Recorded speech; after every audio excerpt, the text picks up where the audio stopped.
Oh, please welcome to the stage guest 2 for this evening. We're very lucky to have her join us. She's in Adelaide, not often in Adelaide these days, but please welcome to the stage, Bec Hill. How are you, Bec? Can we? Oh, hang on. We've got your microphone mute. Oh, there we go. Unmute. There we go. Can we do that? There we go. Hey. Yeah, live from a bedroom at my mum's house in Windsor Gardens because my career is going really well, guys. It's going really well. Oh, we're almost neighbours. I'm at Valley View. We should hook up. But we could have done this actually live. Yeah, you're telling me right. Yeah. We do this in this way because neither of us can be bothered leaving the house anymore, I'm afraid. I've met both of you, and I would have insisted it was online only. Yeah, totally. Yeah. And Bec's like, imagine, like, it's probably because Big Al's probably got an ankle bracelet. So,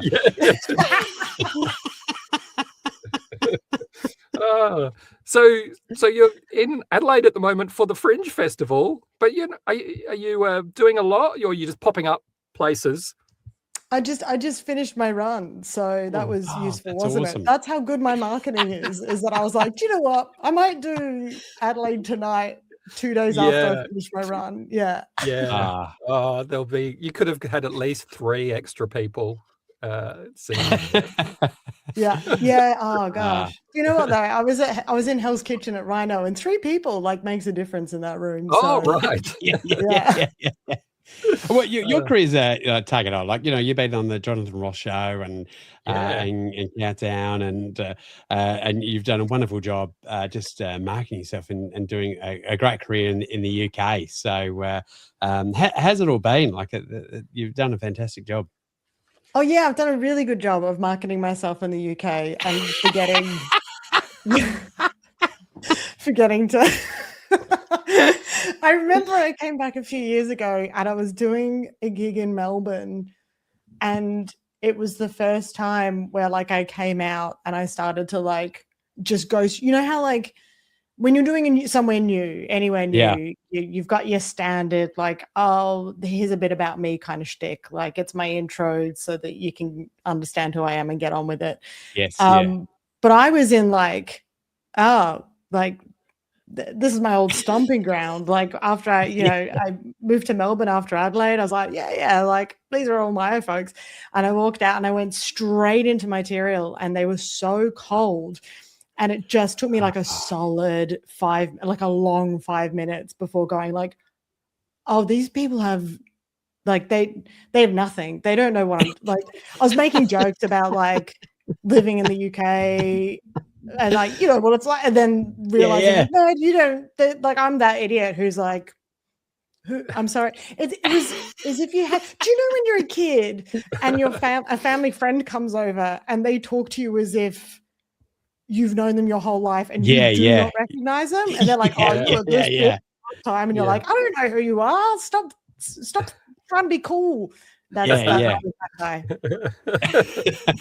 I think my uncle's been in prison, so it's it didn't really count. But the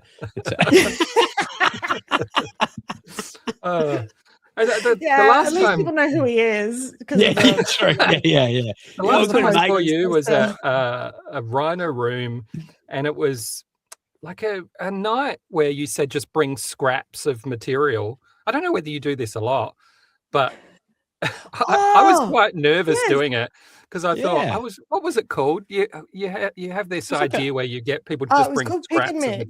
Pick and mix. You know what? I've given it a new name because I was like, it's not quite, and then I realized because it's all about trying new material, but also all the acts are on stage and we all workshop the material live in front of the audience. Yeah. It's how when we're all in the green room at Rhino and they're going, oh, when you said this, or when you're in the back of the room and you go, oh, they should have said that. It's that, but you're on stage and you just tell them as soon as they've done the set in front of the audience. Yep. And so I realized I've started calling it the Sausage Factory. because it would have been less likely to turn up if it was called that. It's just all male comedians. I think that's why she calls it that. So. I suggested it, and then my friends were like, "Don't call it that. They'll get the wrong idea." And then I just kept insisting until they turned around and went, "Actually, it's pretty funny." Yeah. Yes, that's pretty good. Yeah, it is. It's a great night. It's a great idea, and I think all but one of the jokes I tried that night I just kept because they've never done as well as they did go that night because of the playful nature. But it was it's an excellent idea. Because I remember yourself and Kahau and a few other comedians did that, so it's good because it's like I think as comedians we forget that it's okay to try some new stuff or stuff that we've done ages ago and didn't really work, and then you've got a different comedy brain, and so you can kind of kick some stuff off again. Like I've got jokes still that I wrote on notepads and things, and I've got out, and it's like I've converted them again because it's like, well, 20 years ago it wasn't, it was different, and now that comedy brain's just reworks it, and so no, that's great. It's so nice when you find a bit that you tried ages ago that you couldn't get to work, and then it finds its place like years later, and you're like, I knew it. I knew that was a good joke. Like I just needed I had faith in you.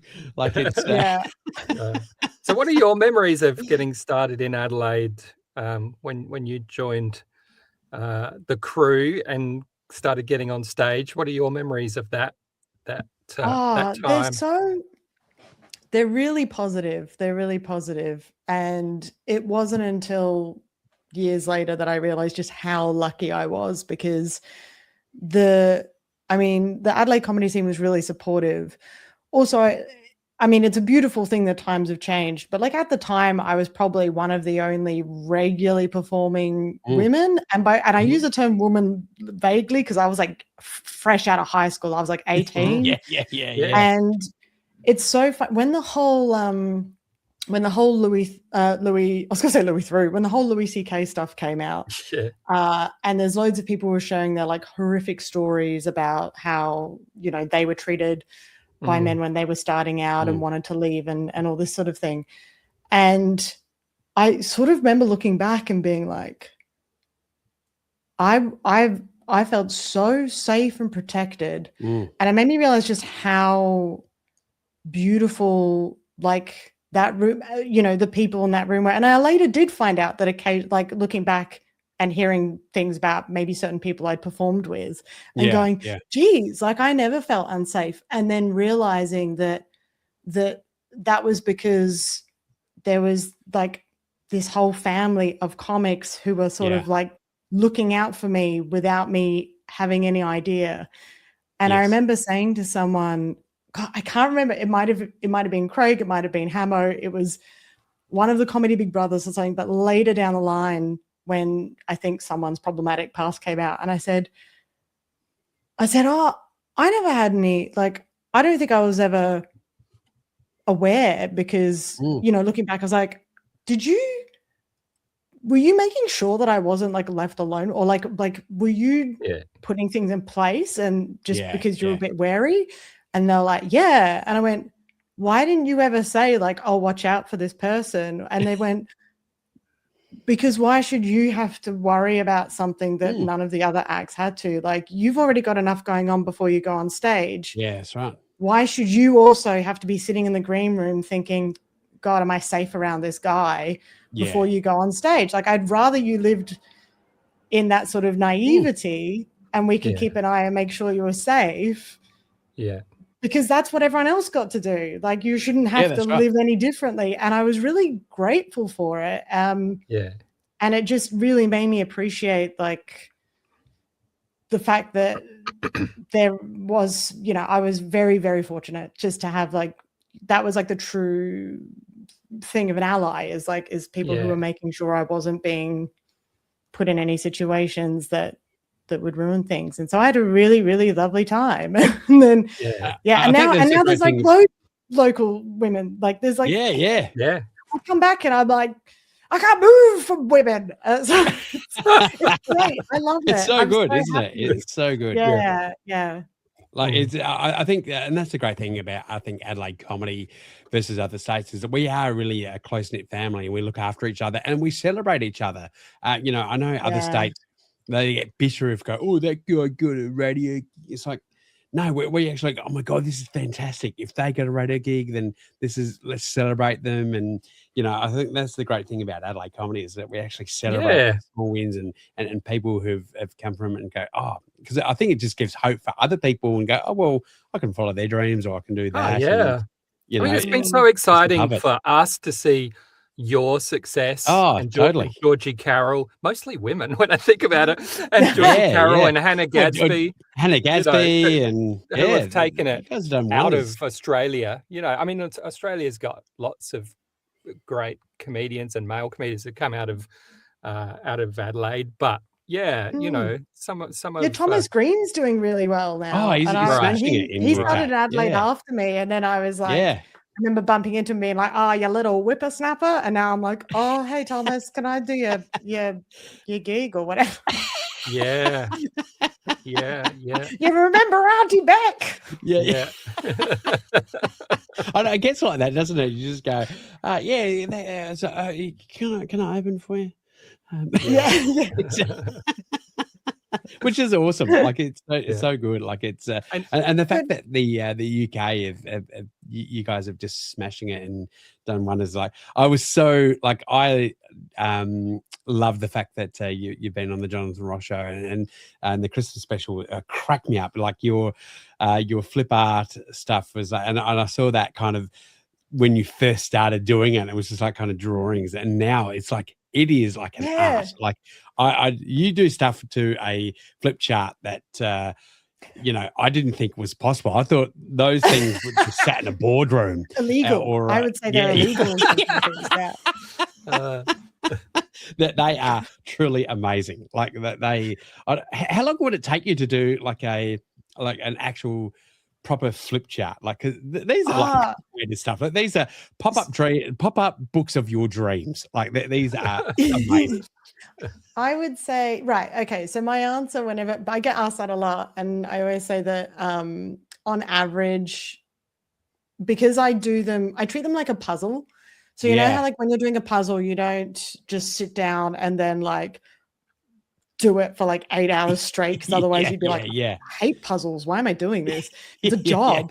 So I sort of like start them and then I'll have them like half open for like weeks while I'm like coming back and forth between them. So on average, they take me about 3 months because I just really take my time and enjoy it and come to it when I've got the time and I want to play with it.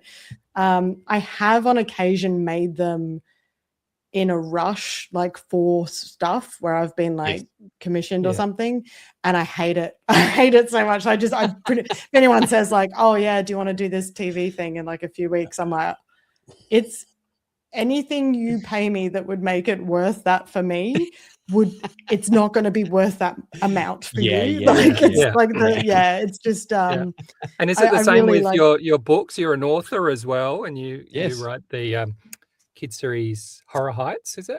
Horror Heights? Yeah, I did. I wrote those mostly over lockdown.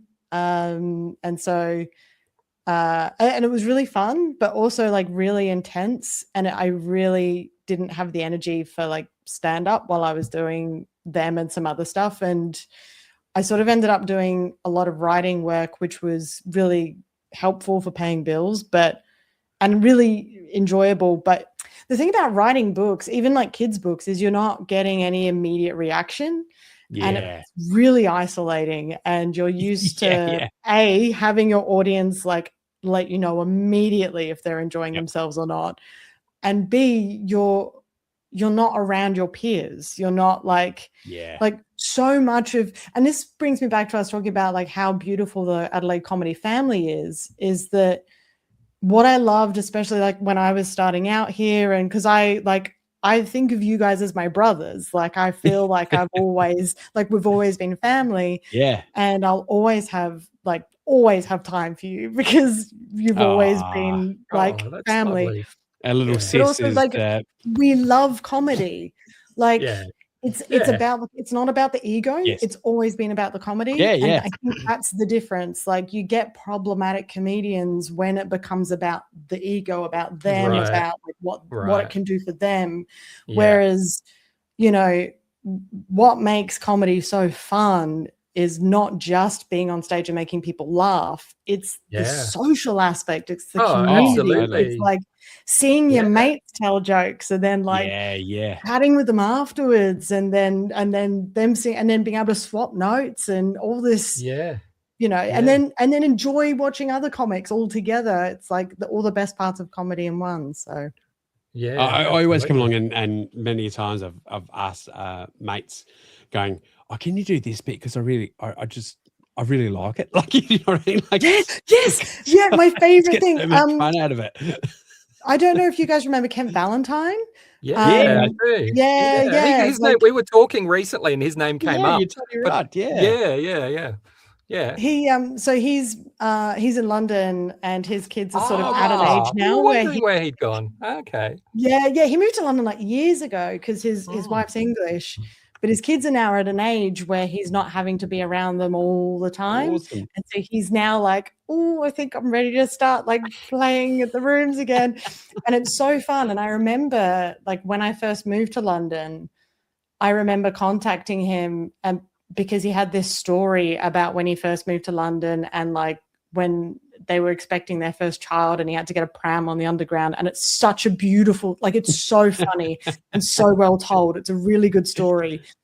And I loved it so much that I was like, I for my birthday one year, booked a gig with all of my friend comedians and then just said to them, for my birthday, you have to do this bit as part of your set. And then just invited all my friends along and was like, you have to laugh because these are all my favorite bits. Like, everyone has to enjoy themselves. You have to be nice to these people. Like a compilation tape. That's great. Yeah, it was. It was like it was a comedy mixtape. Yeah. Yes. Oh, lovely. All right. Well, even though you'll be going back to England soon, we can do this. We've kind of thought, well, it's an Adelaide-based show. Yeah. But if we get the time difference right, please don't be a stranger and come back. I'd love to. Yeah, we'll just have to work out the time difference, you know. I can tell you, it's about midday over there now. Oh, perfect. It's a sweet spot. Like, that's awesome. I'd actively be more fresh. Yeah, right. It's a better time of day. Did I give it away with the pause that I left there? I'm sorry. I'm still thinking about Nirvani. I'm like, Nirvani. Oh, sorry about that. Hello. Oh, see, that's what I wasn't brave enough to do that. But that was brilliant. That is gold. I'm not going to critique. I was tempted then to critique it, and I went, no, that's no, because you can critique. You can critique. No. I think we should all have a go. I was trying to think. I just couldn't remember the lyrics to the actual like verses. It's a lights out. It's less dangerous. There we go. That's brilliant. Okay, that is good. You've got a life membership to Nirvani. I'll come back on the show if Al promises to make me a theme tune. Oh, for sure. I will. I'd totally make you a theme. It's normally the same one. He does that. He builds them up, and then it's the same piece of music. I want the exact. Yeah, I wanted to say picture this, and then look at. There we go. What's the camera's my name? That's what it is. Yeah, it is cameras clicking, of course. But you're right now. It just sounds like I've interrupted a librarian on a typewriter. It's why is the librarian on a typewriter? Get out. Like, that's the bit I've cut out. Get out. Do you think that the librarians write the books? They don't. Why would a librarian use the loudest piece of equipment in their work? That would explain why they're so grumpy. Yeah. Well, where I live, they're like cotton bud on all the little keys, so they're quiet. Yeah. Milking the tiniest cows. but they're just really typing with cotton buds. It's Oh, all right. Well, thank you, Bec. Thank you for This coming is why on. I should be on around midday because I'm, I'm a Yeah. little less giddy. I don't know what our excuse is. Hey, it's all past all of our bedtimes. Oh yeah, It you're is. totally right. Yeah. All right. Well, thank you, and all the best with. I was going to say all the best with the rest of your run, but all the best with whatever you're doing in Adelaide for the living with next mum and week. dad. That's the always the toughest. It's Enjoy that, Yeah, and hopefully we'll thanks. see you out and about. They are. I hope so too. See you guys. All right. Cheers. Bye.